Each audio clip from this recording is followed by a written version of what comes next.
வாங்க இன்றைக்கி நம்ம நண்டு குழம்பு வைக்கலாம். அதுக்கு தயாராக வந்து ஒரு 1/2 கிலோ நண்டு, 2 தக்காளி, ஒரு 10 சின்ன வெங்காயம், இங்கிட்டு இஞ்சி, வெள்ளைப்பூடு, ஒரு 4 சின்ன வெங்காயம் இதெல்லாம் போட்டு பேஸ்ட் மாதிரி அரைக்கிறதுக்கு எல்லாம் ரெடி பண்ணி வச்சுருக்கலாம். வெயிட் பண்ணுவோம். வாங்க இன்றைக்கி நம்ம நண்டு குழம்புக்கு வந்து தாளிக்கலாம். அதுக்கு வந்து நல்லெண்ணெய் ஒரு 3 ஸ்பூன் ஊற்றிக்கிறேன். உங்களுக்கு தேவையான அளவு ஊற்றிக்குங்க. பூ, லவங்கம், இது நல்லா வெங்காயம் இந்த கழிப்பு பாதம் மட்டும் வெயிட் பண்ணலாம். இப்போ நம்ம அரைச்சி வச்ச பேஸ்ட் எல்லாத்தையும் சேர்த்துக்கலாம். இஞ்சி பூண்டு, வெள்ளைப்பூடு, இஞ்சி பூண்டு பேஸ்ட்டு எல்லாமே சேர்த்துருக்குதுல, மிளகு இதையும் வந்து நல்லா பச்சை வாசனை போட்டு வதக்கிடலாம். இப்போ நம்ம வாங்க வீட்டில் உள்ள மசாலா பொடி நான் வந்து எங்களுக்கு 2 ஸ்பூன் அளவு சேர்த்துருக்கேன். கொஞ்சம் தண்ணி சேர்த்துக்கிறேன். உங்களுக்கு தேவையான அளவு வந்து மசாலா வந்து வீட்டில் அரைச்சது எல்லாம் கலந்தரைச்சது சேர்த்துக்கோங்க.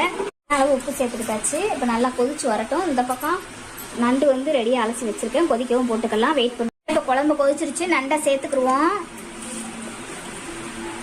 இப்போ குழம்பு நல்லா வத்தட்டு. நண்டு எல்லாத்தையும் சேர்த்தாச்சு. வாங்க இன்னைக்கு நண்டு குழம்பு ரொம்ப சூப்பராக தயாராகிருச்சு. பாருங்க,